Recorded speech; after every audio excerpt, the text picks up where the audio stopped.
Donc la deuxième table ronde, toujours animée par Jacques Boucaud, avec la thématique l'Europe comme horizon, et intervenants André Billardon, Philippe Buisson, Johanna Roland et Cédric Van Stevendal. Voilà, c'est à vous, Jacques. Merci, bonjour.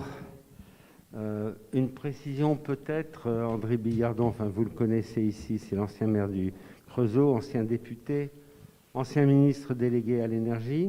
Philippe Buisson, alors vous avez une particularité rare, c'est d'avoir succédé à un Mitterrand. Hein, c'est pas François, c'est Gilbert, comme maire de Libourne. Johanna Roland, vous êtes maire de Nantes depuis 2014. Je crois que vous avez séjourné au Creusot. Vous avez exercé une profession, enfin, vous avez travaillé dans la territoriale, c'est ça?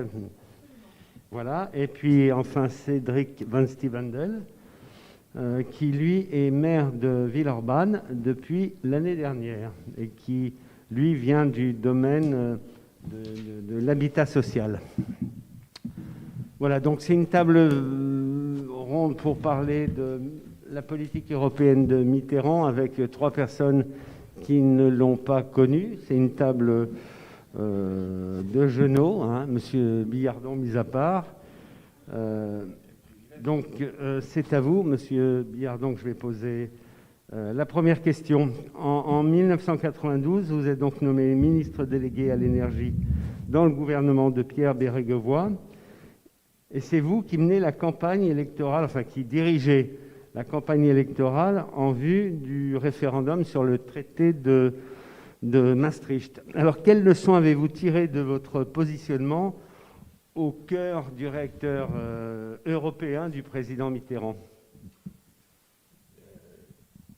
La campagne que j'ai dirigée pour le compte du PS en 92 pour le oui à Maastricht, c'est avant d'entrer au gouvernement.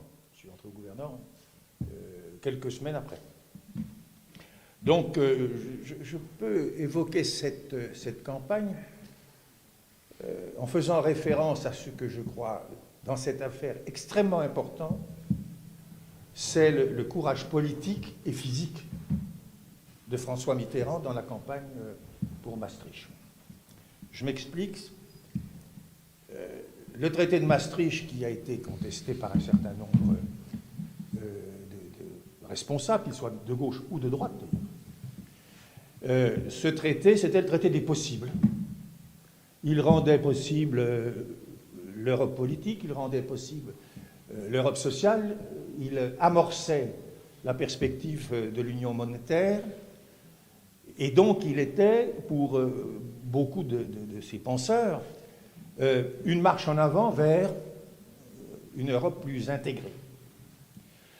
Alors il y avait comme opposition ceux qui étaient contre, par nature, c'est-à-dire ceux qui considéraient que c'était un abandon de souveraineté.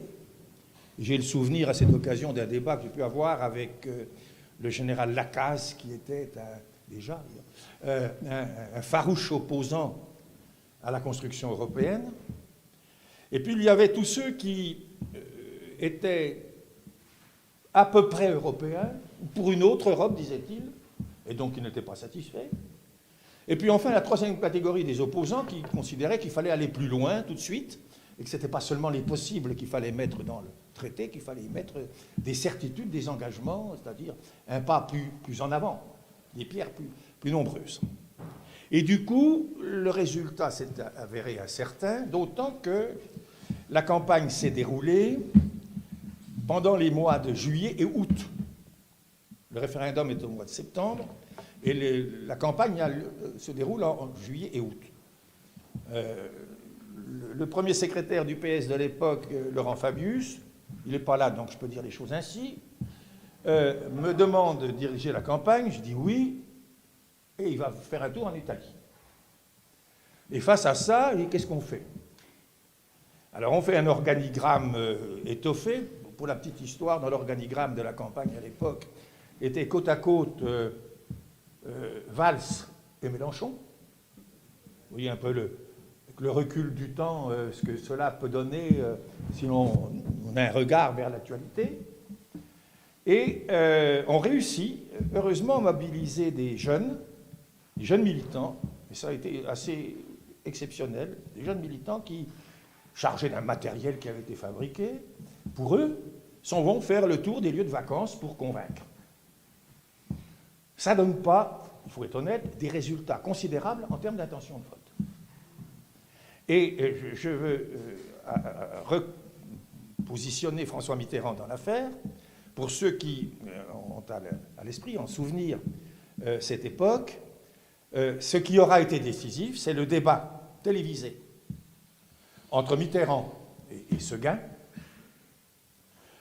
Et Mitterrand, chargé de toutes ses convictions, Séguin des siennes, parce qu'il n'était pas maladroit en termes de débat, avec, pendant tout ce débat, des interruptions. Alors, je ne sais plus si c'était pour mettre de la publicité ou quelque chose comme ça, qui permettaient à François Mitterrand de se faire soigner.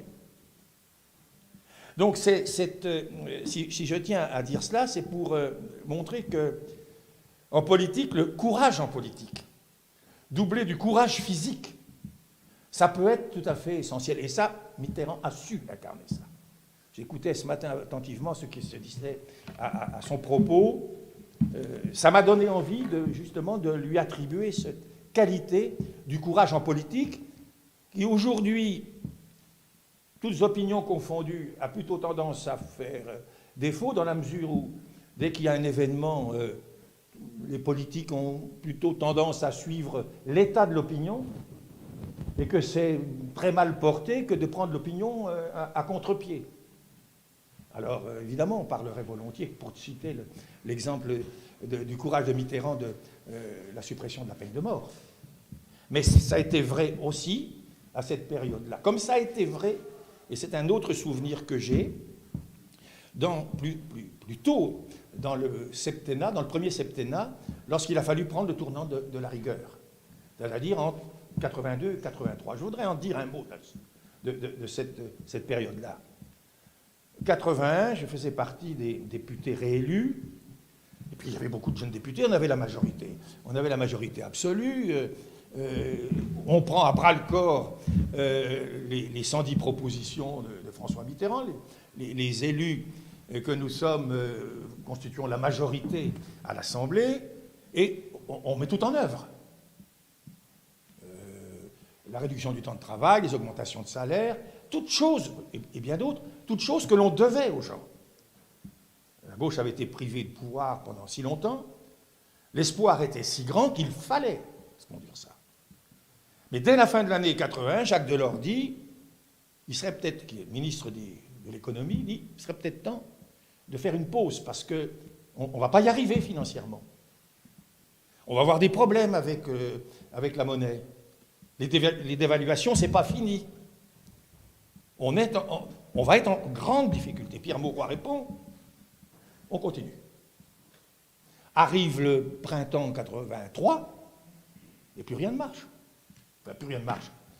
On court à la catastrophe financière, et à ce moment-là, et on a peut-être un peu oublié ça, le franc est dans ce qu'on appelle le SME, c'est-à-dire le serpent monétaire européen. Et donc, certains disent, on n'a pas le choix, il faut sortir du SME. D'autres disant, il faut y rester. C'était le choix, non pas seulement du SME, c'était en fait le choix de l'Europe. Ou bien on en sortait du SME, et l'Europe était un peu plus congelée qu'elle était un an plus tôt, ou bien on restait dans le SME, et à ce moment-là, il fallait mettre en œuvre non plus des réformes, mais des mesures qui auraient comme conséquence un certain mécontentement qui, par la suite, on a vu se développer. Et c'est Mitterrand qui arbitre. Et c'est là le courage en politique. Mitterrand décide, et ça me ramène au sujet de l'Europe, Mitterrand décide que le franc restera dans le SME, Mitterrand fait le choix de la construction européenne, et ça n'a pas évidemment été ce que toute la gauche avait espéré, et une partie du peuple de gauche, comme on disait en 81, une partie du peuple de gauche a abandonné à ce moment-là son soutien à ce que nous avions mis en œuvre. D'accord. Je pose la question aux trois autres intervenants. Si vous aviez été élu à cette période, alors vous allez me dire c'est de la politique fiction, mais on retrouve des démarches qui sont les mêmes aujourd'hui. Est-ce que vous auriez voté le traité de Maastricht? Alors, je prends la parole et puis poursuivre. Il se trouve que moi, je suis d'une génération qui n'a pas connu François Mitterrand, effectivement. Mais mon premier engagement politique, c'est le oui à Maastricht, avant même que j'adhère au Parti socialiste.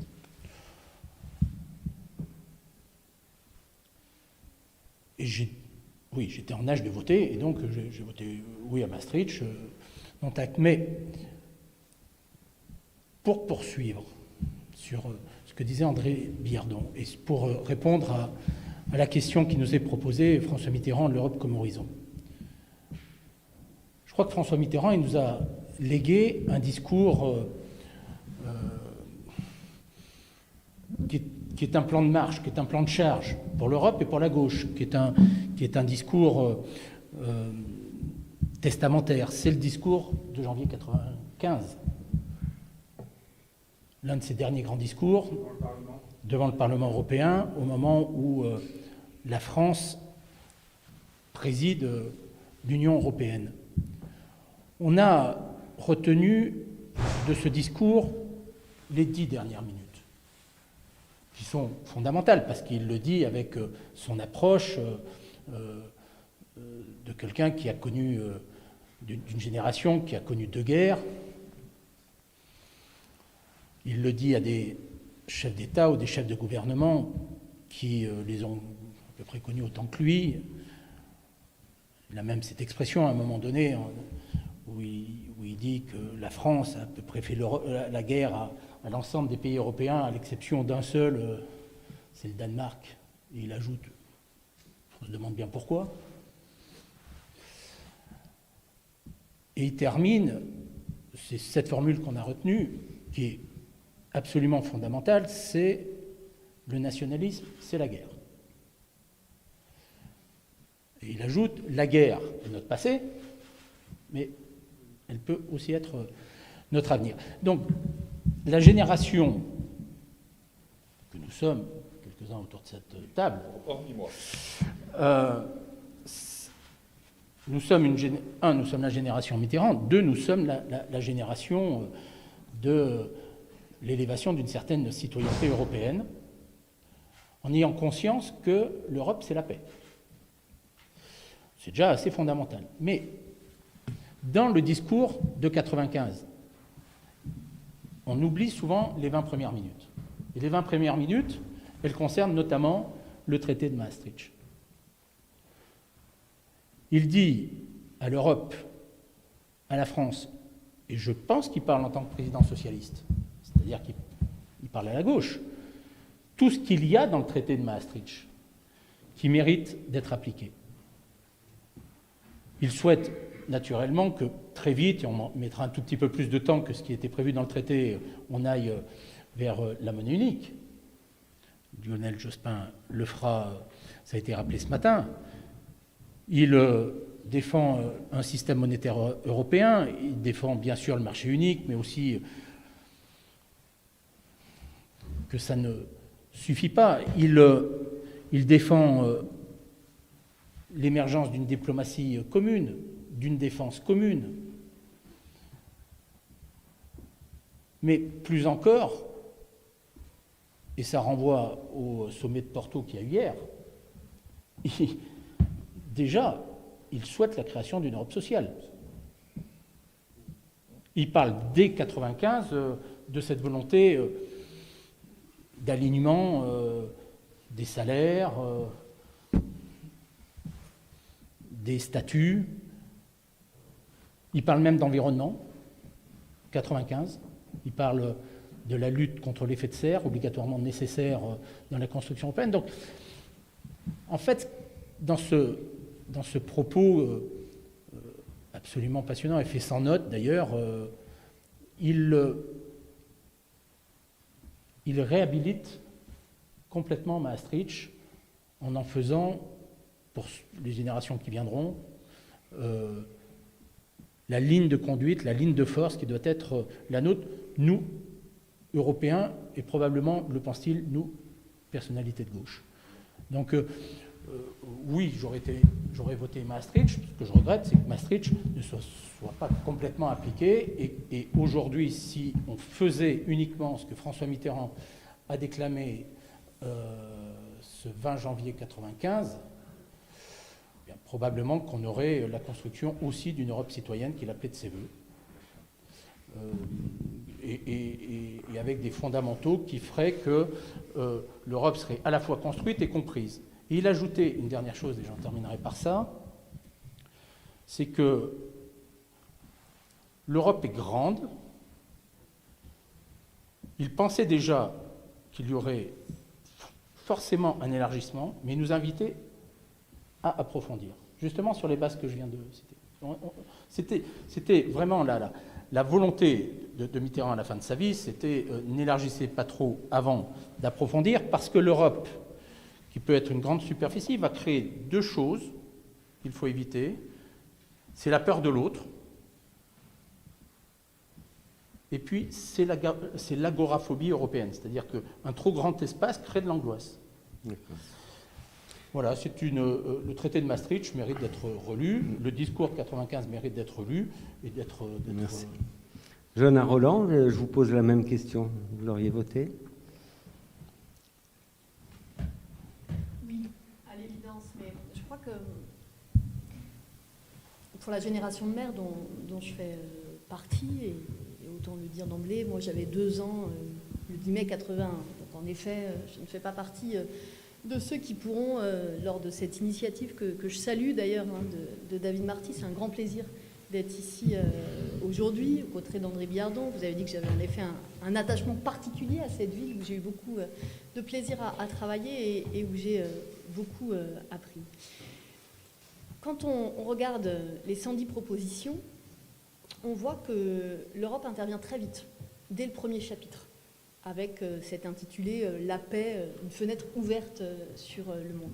Quand on regarde les propositions qui s'en suivent, et je ne vais pas tous les détailler, on voit à quel point elles sont marquées par l'époque et par la situation géopolitique de l'époque. Cette situation bipolaire, ce rapport Est-Ouest, si on regarde que la proposition 8 par exemple, qui demande le retrait des fusées soviétiques contre l'abandon des fusées américaines Pershing sur le sol européen, on voit bien à quel point c'est imprégné de la situation de l'époque. Et je crois qu'il y a un enjeu, et c'est aussi tout l'intérêt d'une journée comme aujourd'hui, de se dire qu'est-ce qu'il y a à transmettre de cette histoire. Et c'est vrai que la fin du discours de 95, avec cette idée et cette citation restée célèbre, le nationalisme c'est la guerre, mais la guerre c'est pas seulement notre passé, ça peut aussi être notre avenir. Je crois que ça fait partie des choses que nous avons à transmettre. Moi, je garde un souvenir assez ému d'une campagne que j'ai faite sur mon territoire au moment de l'Europe, et une militante qui avait alors 83 ans, Simone Bretéché, elle s'appelait, nous disait à nous, jeunes militants, attention, vous ne vous rendez pas compte à quel point c'est près, à quel point c'est tout proche, et comment l'Europe, elle est de ce point de vue précieuse. Quand Mitterrand commence à expliquer et à dire que la France est notre patrie, mais que l'Europe est notre avenir, je crois qu'il lègue là un message pour la gauche que nous représentons aujourd'hui les uns et les autres dans la diversité de nos générations et de nos parcours, mais avec un point commun, c'est que mai 81, ça reste une date emblématique dans l'imaginaire collectif de la gauche. C'est cette capacité à inventer. Tu rappelais tout à l'heure que dans le discours de 95, par exemple, Mitterrand déjà cite la protection de l'environnement comme un enjeu à venir. Il est même plus précis, puisqu'il dit on doit lutter contre l'augmentation du réchauffement climatique et contre la protection des consommateurs. On peut penser qu'il avait déjà saisi que les enjeux européens allaient évoluer, parce que l'Europe d'aujourd'hui n'est pas l'Europe d'hier, que la France d'aujourd'hui n'est pas la France d'hier. Et cet enjeu d'une Europe sociale, elle est quand même éminemment d'actualité. La relance que nous appelons les uns et les autres de nos voeux, elle sera acceptée si elle est sociale et inclusive. Le projet européen auquel bon nombre de nos concitoyens aujourd'hui peuvent tourner le dos avec une forme de doute, il parlera quand il viendra concerner directement. Et je crois que la gauche qui a été sous Mitterrand, celle qui a propulsé l'avancée de la décentralisation et qui a fait le lien entre le local, le national et l'Europe, qui a fait le lien entre la liberté d'initiative et assumer la force du régalien, tout en portant l'idéal européen. Ces sujets, ils se posent aujourd'hui d'une autre nature, mais il me semble éminemment d'actualité. Quelle Europe par et pour les citoyens?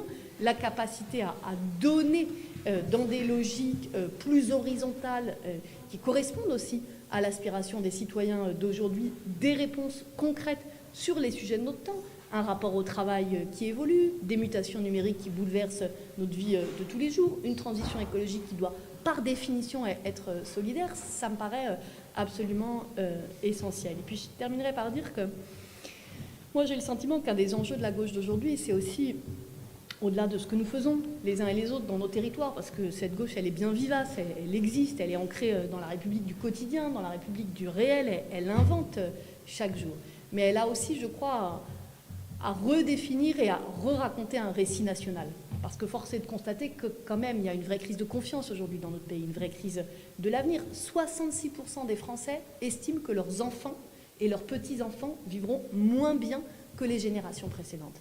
Et donc, quand Mitterrand nous dit que l'Europe, c'est l'avenir, je crois que c'est peut-être un des messages pour nous les plus importants à retenir aujourd'hui. Comment la gauche, dans le récit national qu'elle a inventé aujourd'hui ou à réinventer à partir des fondamentaux que nous partageons, elle intègre les enjeux d'aujourd'hui, les enjeux sociaux, les enjeux écologiques, les enjeux démocratiques, mais comment elle porte aussi l'idéal européen. Et comme notre table de ronde se tient aussi 9 mai, journée de l'Europe, je crois que ça lui donne une résonance toute particulière. Merci. Cédric Van Steenel, votre bulletin de vote Maastricht, c'est oui, c'est non? Alors moi, je pouvais voter à ce moment-là, parce que même si je parais jeune, j'étais en âge de voter. C'est oui, ça n'a pas été forcément le vote le plus simple de ma vie, parce que j'étais assez jeune en politique. Et je voudrais d'abord juste remercier David Marty de m'avoir invité, parce que pour moi, finalement, le 10 mai 81, j'étais un peu plus vieux que Johanna, j'avais 7 ans. Et c'est ma première émotion politique, mais pas à titre personnel, hein, mais c'est simplement, je vois mes parents dans le salon sauter de joie et je me dis, il doit se passer quelque chose. Voilà. Et du coup, il y a une forme de souvenir familial extrêmement important à pouvoir être là avec vous aujourd'hui. Donc merci, cher David. Par rapport à cet aspect-là de notre vote, bien sûr, ce n'est pas la seule chose que j'en retire. Moi, je crois qu'il y a 3 choses extrêmement importantes dans cet héritage que nous laisse François Mitterrand sur la question de l'Europe. D'abord, l'Europe est un chemin difficile, un chemin semé d'embûches, mais aussi un chemin de symboles, parce qu'à un moment, il faut aussi donner à voir cette forme d'aspiration.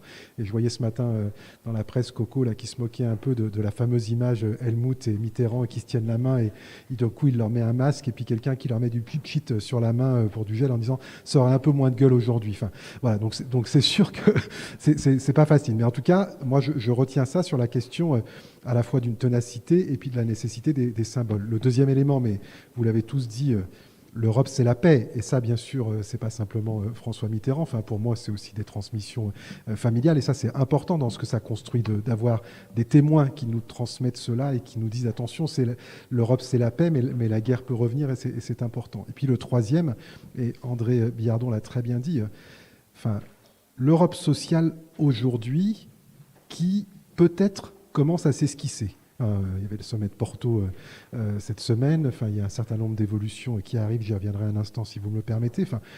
On la doit finalement à une forme de renoncement qui a dû être extrêmement difficile. C'est ce que vous parlez en parlant de courage politique de 83. C'est-à-dire que finalement, en laissant une chance à l'Europe, il est obligé d'en rabattre sur 30 à 40% du programme politique pour lequel il a été élu.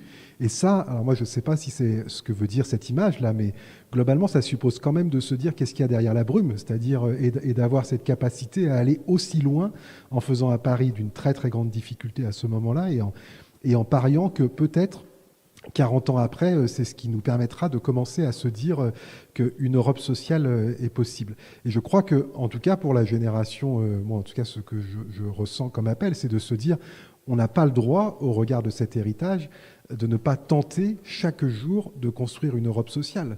Et ça, c'est une responsabilité extrêmement importante pour nous en responsabilité politique. On peut le faire depuis nos territoires. Johanna l'a très bien dit, donc je ne vais pas le redire, mais je crois qu'on a quelque chose à dire. Et il me semble que c'est aussi le message qui est allé passer Anne Hidalgo à Porto cette semaine en disant « Depuis les territoires, on a quelque chose à dire sur la construction de cette Europe sociale. Mais on a aussi quelque chose à faire, à jouer au niveau européen. Et comment on fait avec mon ami Pierre Pribetich, qui doit être juste caché là derrière, ouais, il est là. Comment on fait avec Pierre Pribetich pour qu'à un moment, l'Europe se saisisse de la question du logement? Comment on fait pour que aujourd'hui, dans les piliers sociaux de l'Europe, par exemple, la question du logement soit intégrée?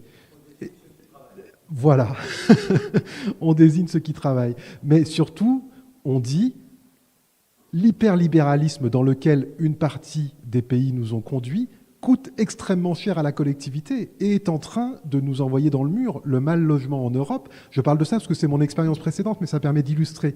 Le mal logement en Europe, ça coûte 200 milliards d'euros aux collectivités chaque année. Quand on sait qu'on pourrait adresser cette politique publique avec un investissement de 300 milliards d'euros. Et tant qu'on ne tient pas ce discours-là, si vous voulez, tant qu'on n'est pas sur des choses qui sont finalement d'une forme d'évidence qui nous amène à nous mobiliser, c'est difficile de construire cette réalité de l'Europe sociale. Et moi, je crois que ça, c'est la responsabilité aujourd'hui des forces de gauche, du Parti socialiste en particulier, que d'être encore davantage présent dans ce travail-là, parce que c'est là-dessus qu'on sera attendu. C'est-à-dire que les crises que nous avons vécues sur les dernières années, elles sont aussi le reflet de cette Europe qui a été incapable de proposer un avenir en commun, incapable de proposer une vision qui permette de se dire que là où on est, on va s'en sortir, parce qu'elle ne s'est pas saisie de la question des inégalités liées à l'emploi, elle ne s'est pas saisie de la question d'un certain nombre d'acquis sociaux, et que, en parallèle, les gouvernements, dans une gymnastique intellectuelle parfois un peu coupable, lui ont fait porter toutes les politiques de restriction que nous avons dû vivre. Et donc, il y a une forme de récit extrêmement incompris aujourd'hui, qui se retourne d'ailleurs contre nous quand on n'a pas eu le courage de se dire que finalement, on laissait l'Europe formuler les non, mais on n'avait pas forcément toujours le courage de formuler des oui, qui étaient des oui d'avenir en matière de politique sociale. Donc moi, c'est ça aujourd'hui que je retiens sur cette question de ce que François Mitterrand et ce que le Parti socialiste peut peut-être nous dire aujourd'hui. En tout cas, c'est ce que j'en comprends. André Billardon, vous me disiez il y a quelque temps, mais cette jeune génération de gauche, peut-être qu'elle est un peu molle, je ne sais pas si c'est le mot exactement que vous avez employé, sur ces questions européennes. Bon, est-ce que ce qui s'est passé à Porto ce week-end vous fait changer d'avis? Et puis, je voudrais interroger les personnes qui sont à côté de vous sur cette mollesse qui serait supposée animer justement animer la jeune génération à gauche. Après Mitterrand, l'Europe a connu, un train quinquart. L'élan politique qu'il avait su porter dans le cadre du couple franco-allemand, avec un certain nombre de décisions. 10 ans après son élection, parler d'Europe fédérale n'était pas un gros mot. Ça l'est devenu, ou à peu près. Le 31 décembre 89, au vœu qu'il prononce, donc quelques mois, quelques semaines après la chute du mur, il évoque l'idée, la perspective d'une confédération de tous les pays d'Europe. Vous voyez le chemin ou l'absence de chemin depuis ce temps. Alors il s'est passé des choses, il ne faut pas non plus accuser tout le monde. François Hollande était là ce matin, je pense qu'il a été un bon artisan de l'Europe. Mais l'Europe d'aujourd'hui à 29, c'est plus l'Europe à 10. Et on n'a pas toujours écouté, de ce point de vue, me semble-t-il, les propositions de Jacques Delors sur la structuration institutionnelle de l'Europe. Alors aujourd'hui, ce qui essaie de se relancer, c'est un nouvel espoir. C'est à la fois ce qui s'est dit à Porto, c'est aujourd'hui la perspective d'une grande consultation, peu importe. Mais il a fallu 2 ans de discussion entre les institutions, les présidents chefs de gouvernement d'une part, la Commission d'autre part, le Parlement européen, 2 ans pour arriver à dégager une méthode. Alors moi, je reste assez pessimiste, mais je souhaite bien du courage aux jeunes qui sont autour de moi et à d'autres. Moi, je ne verrai pas la suite. Mais pour avoir la question européenne au fond de mes tripes, et alors même que mes parents avaient connu, était la génération de Mitterrand, c'est-à-dire la génération de la guerre, et ce qu'on disait encore du voisin allemand en 81, je reste avec cet espoir au fond de moi-même, en espérant que ceux qui, aujourd'hui ou demain, vont être en responsabilité, font avancer ce qui est un grand dessein, qui reste un grand dessein, et qui est, pour ce qu'a fait François Mitterrand, une des grandes réussites des politiques de Mitterrand. Alors, Trommel, la jeune génération de gauche, qui veut répondre? Je veux bien commencer. En amitié avec André. D'abord, je crois profondément qu'être fidèle à une histoire, ça ne peut pas être se contenter de gérer des acquis en permanence. Surtout quand les acquis sont aussi immenses que ceux qui ont été laissés par François Mitterrand. Enfin, la peine de mort, les radios libres, l'égalité salariale homme-femme, en tout cas sa progression. Ces acquis, ils sont historiques, ils sont immenses. Ils sont un legs, pas simplement pour la gauche, mais pour le pays, pour les Françaises et pour les Français, et pour encore, j'en suis convaincue, de nombreuses générations à venir. Mais il me semble que si il y a une chose qui a fait la réussite de François Mitterrand et de celles et ceux qui l'ont accompagné, c'est qu'il a inventé. C'est qu'il a inventé des réponses nouvelles, des sociétés, des solutions nouvelles. Et on le voit bien, le monde d'aujourd'hui est traversé par de nouveaux sujets. Le monde d'aujourd'hui est traversé par des nouvelles questions. Regardons simplement comment la crise sanitaire pose des questions différentes dans le rapport au travail, mais en exergue l'explosion d'un certain nombre de situations de précarité nouvelles. Donc je crois que la situation d'aujourd'hui appelle à inventer des réponses sous forme différentes. Et moi, je suis plutôt optimiste, mon cher André. D'abord parce qu'il y a toute une génération de Français pour qui l'Europe fait aussi partie de son quotidien. Regardez le nombre de jeunes à qui vous allez dire le mot Erasmus. Ça paraît anecdotique, c'est rentré dans le quotidien de ces jeunes. Par contre, la responsabilité de la gauche, de notre gauche à tous, quelle que soit cette génération, c'est comment il se fait encore qu'il y a un tel écart entre un jeune qui a la chance de faire des études, pour qui le parcours européen est possible, et qu'un jeune apprenti ou un jeune en recherche d'emploi, lui, ne fera pas de parcours européen. Ça peut paraître un exemple, un détail, mais ce sont les questions de la gauche d'aujourd'hui. Et moi, je crois que quand on est dans cette logique d'invention, de réinvention, le sujet, c'est pour qui on le fait. Bien, je vais vous donner un exemple très concret. Quand on pense aux jeunes qui habitent ici, au Creusot, au quartier du Tennis, ou à Harfleur, ça parlera à André, à David et à bien d'autres. Quand on pense à ces jeunes qui, pour une part, se sentent aujourd'hui invisibles aux yeux de la République, et quand on se demande pour eux quel est le projet européen qu'on veut construire, alors je pense qu'il y a plutôt plein d'énergie, plein d'enthousiasme. Les sujets d'aujourd'hui sont différents, les valeurs ne le sont pas forcément, mais des questions nouvelles ont émergé à la gauche de faire cette capacité d'y répondre. Je terminerai par un exemple, un dernier. J'ai signé en fin de semaine dernière avec d'autres maires européens une tribune pour porter la question du statut de protection sociale des livreurs à vélo dans nos grandes villes. Vous allez me dire, on est quand même très loin des 40 ans de François Mitterrand. Bien, je ne crois pas. Parce que ce sujet, il parle du rapport au travail. Ce sujet, il parle de la protection des travailleurs. Ce sujet, il parle de la lutte contre les inégalités. Ce sujet, il parle de notre rapport à l'écologie. Ce sujet, il parle de la gauche qui met de l'énergie à défendre les plus modestes. Les questions se sont transformées, les réponses se sont sans doute transformées, mais cette histoire collective, elle a un fil, elle a un sens. Et comme je disais tout à l'heure qu'il me semble qu'un des messages les plus forts de François Mitterrand, c'est que l'Europe doit être un projet d'avenir, notre responsabilité collective, c'est de continuer à le transformer pour en faire un projet d'avenir.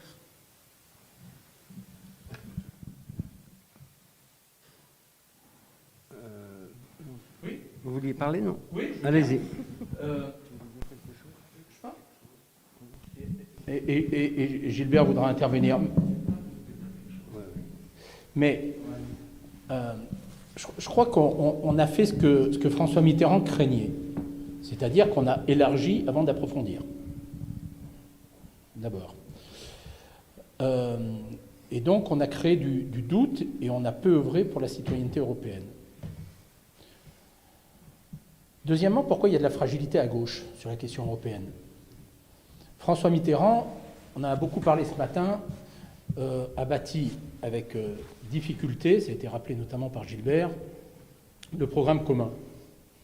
La question européenne dans le programme commun était presque anecdotique.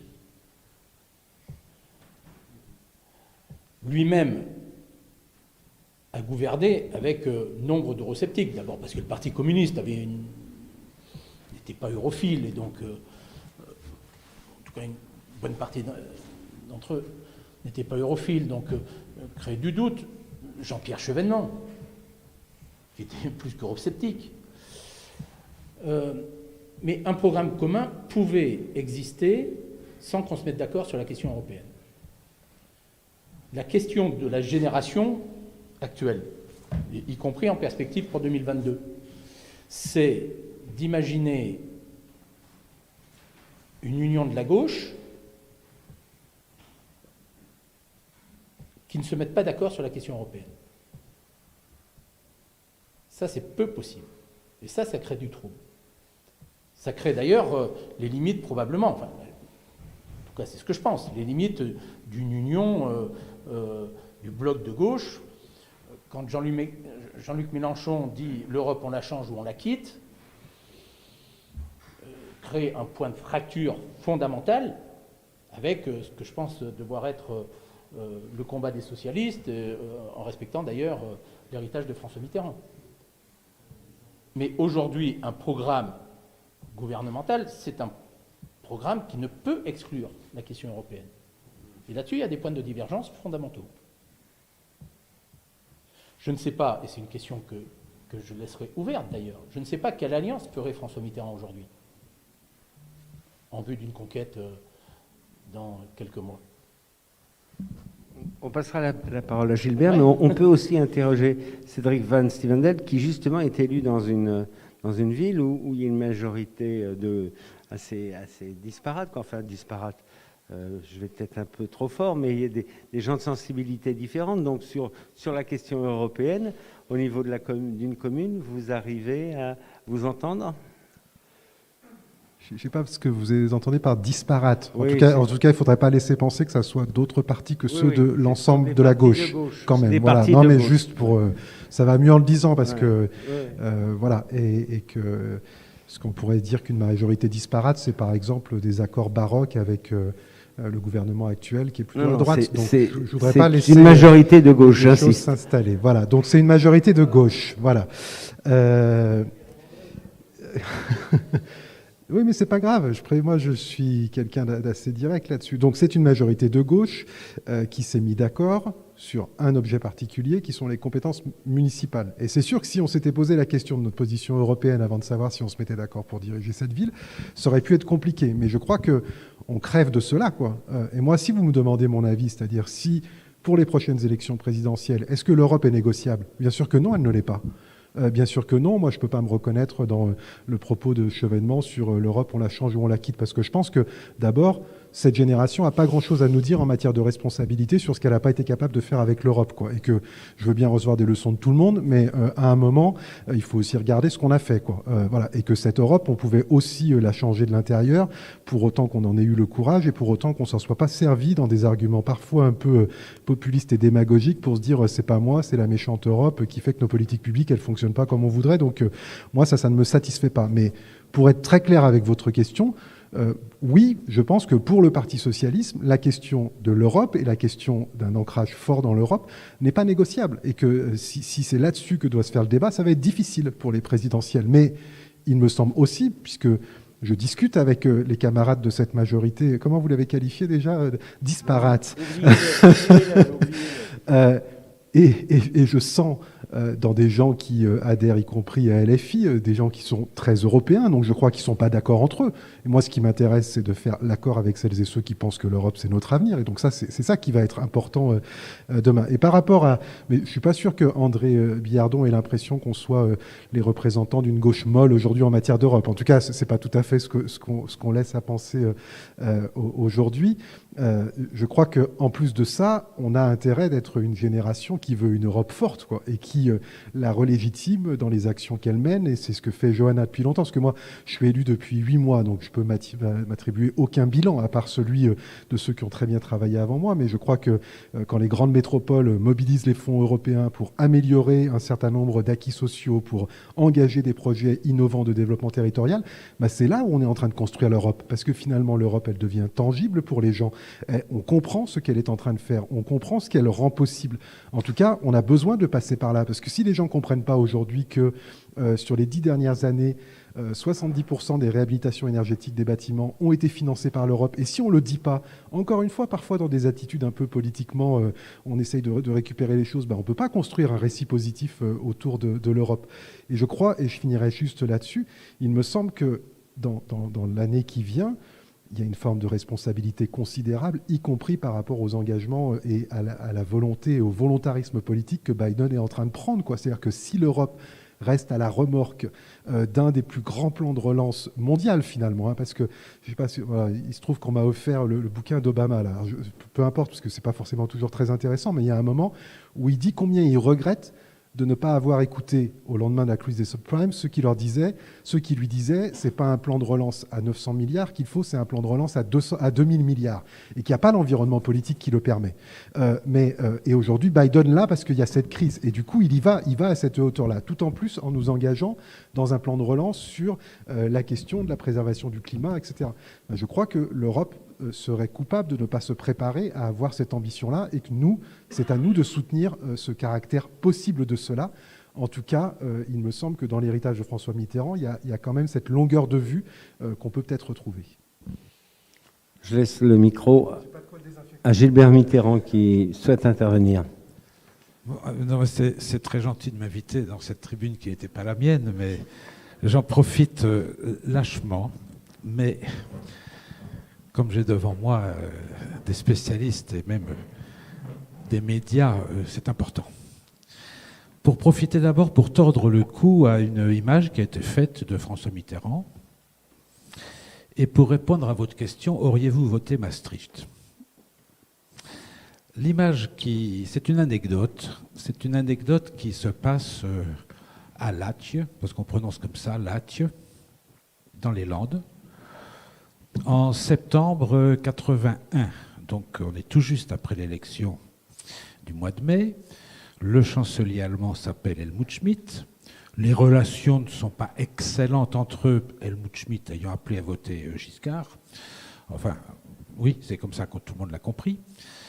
Et Helmut Schmidt ayant été, à l'international socialiste, un des leaders qui s'opposait à toute union de la gauche dans les pays d'Europe du Sud.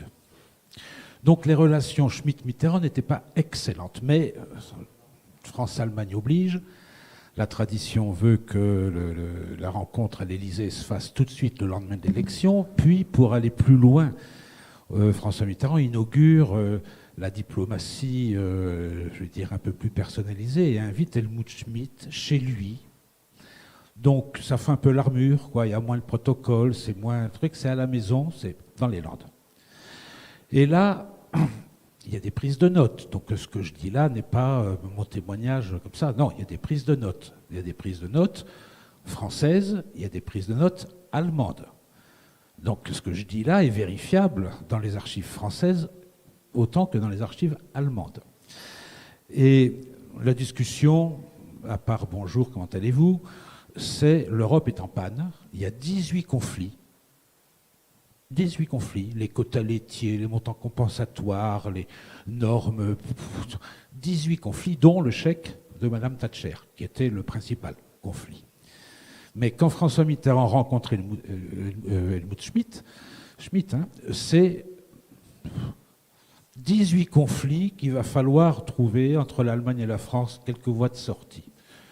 Et le débat a lieu, il est certainement très intéressant, mais disons qu'il commence peut-être à être un peu trop technique, et ce n'était pas trop ce que souhaitait François Mitterrand, quoi. Donc il commençait à s'ennuyer, on va dire. Bon. Jusqu'au moment où il intervient dans cette discussion en fixant Schmitt, en lui disant Helmut, ce serait peut-être important qu'on puisse parler de la réunification allemande, parce qu'au rythme où les choses évoluent en URSS, peut-être que celle-ci interviendra avant la fin du siècle. On est en 81.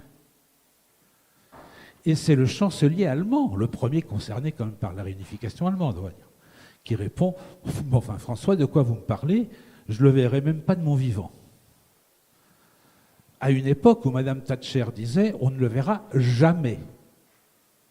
François Mitterrand, lui, dit « Il faudrait peut-être se poser la question en 81, parce que ça viendra. Et ça viendra plus tôt qu'on ne le pense. » Lui, il avait pensé avant la fin du siècle.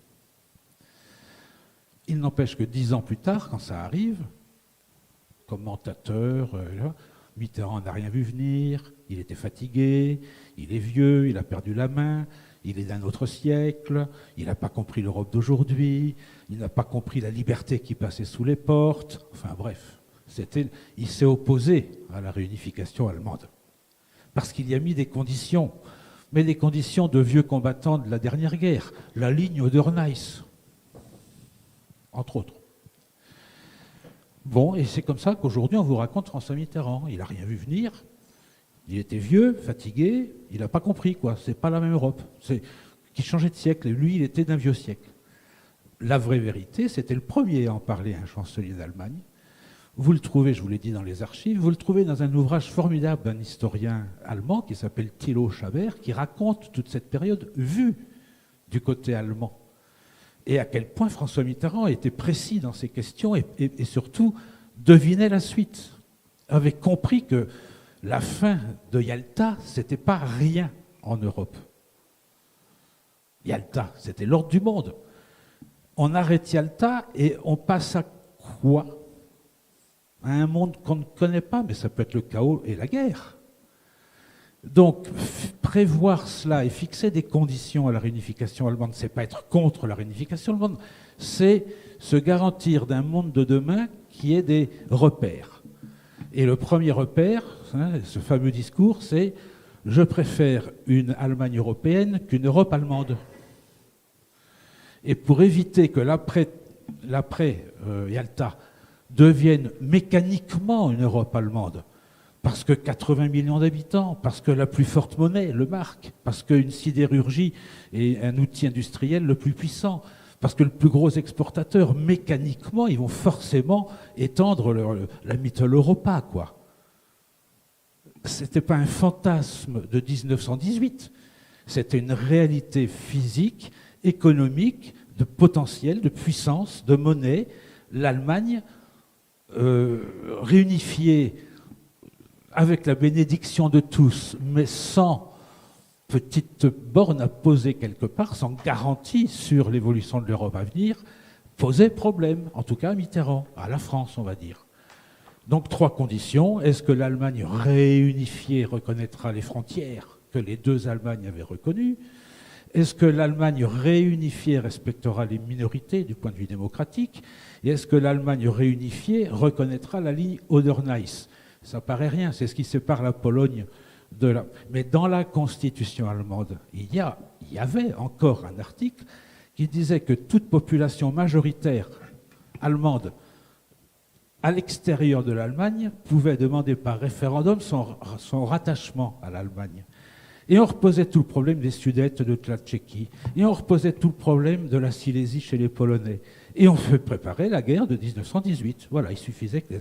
Et Helmut Kohl ne voulait pas reconnaître la ligne Oder-Neisse, non pas en supposant qu'il ne veuille pas la respecter, mais il disait électoralement, j'ai des élections dans 4 mois, mon électorat ne supportera pas l'idée qu'on abandonne les Allemands d'outre-frontière, d'outre-Oder-Neisse.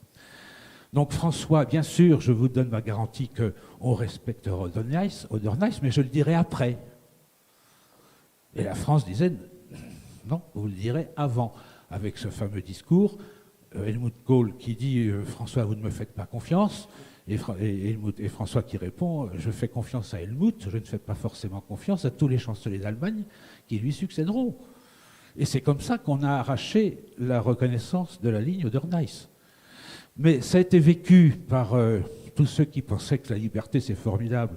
Ça a été vécu comme la France ne voulait pas de la réunification allemande. Au contraire, elle avait complètement réfléchi aux répercussions que les choses devaient avoir et il fallait donc l'accompagner. Alors, est-ce que vous auriez voté Maastricht? On peut voir le côté monétaire, on peut voir le côté technique, on peut voir le côté ce que vous voulez. Mais il faut comprendre que Maastricht, c'est la réponse politique à la réunification allemande. C'est avant la réunification, avant Maastricht, la question de l'euro était déjà, la monnaie unique, était déjà dans les tuyaux après l'acte unique. Mais personne n'était pressé, sauf la France. Les Allemands n'étaient pas pressés à abandonner le mark. Politiquement, c'était très dur à faire passer aux Allemands. Et puis, la date de la CIG, la conférence intergouvernementale, était sans cesse repoussée. Mais la fin de l'acte unique en 1987, ça veut dire quoi? Ça veut dire qu'on achève le marché intérieur de l'Europe. On l'achève. Les normes, tout ça. Donc, en fait, d'avoir accepté ça, pour des socialistes français, c'était la soumission à un ordre du marché en Europe. Le marché. Ça s'appelle d'ailleurs marché commun. Hein. CEE, communauté économique. Les socialistes qui ouvrent leur parenthèse mettent un petit genou à terre en acceptant l'achèvement du marché unique. La contrepartie, c'est on passe à l'Europe politique, UE, plus CEE. Donc l'engagement, le genou à terre du tournant de 83, c'était déjà la projection qu'il fallait en achever, en arrêter, en finir avec la communauté économique européenne pour passer à l'Union européenne, l'Union politique, au sein de laquelle des politiques communes, dont sociales, qui feront que ce que les Français ont à dire de gauche dans cette Europe politique avait beaucoup plus de place et de chances d'aboutir que tout seul, au sein de la France toute seule. Donc Maastricht, qui sont tous les outils pour cette Europe-là, avec des politiques communes, y compris sociales, qui permettaient à ce moment-là, je ne dis pas de fermer une parenthèse, mais de créer les conditions pour la fermer à un niveau suffisant pour pouvoir le faire. Maastricht, rien que pour ça, il fallait le voter.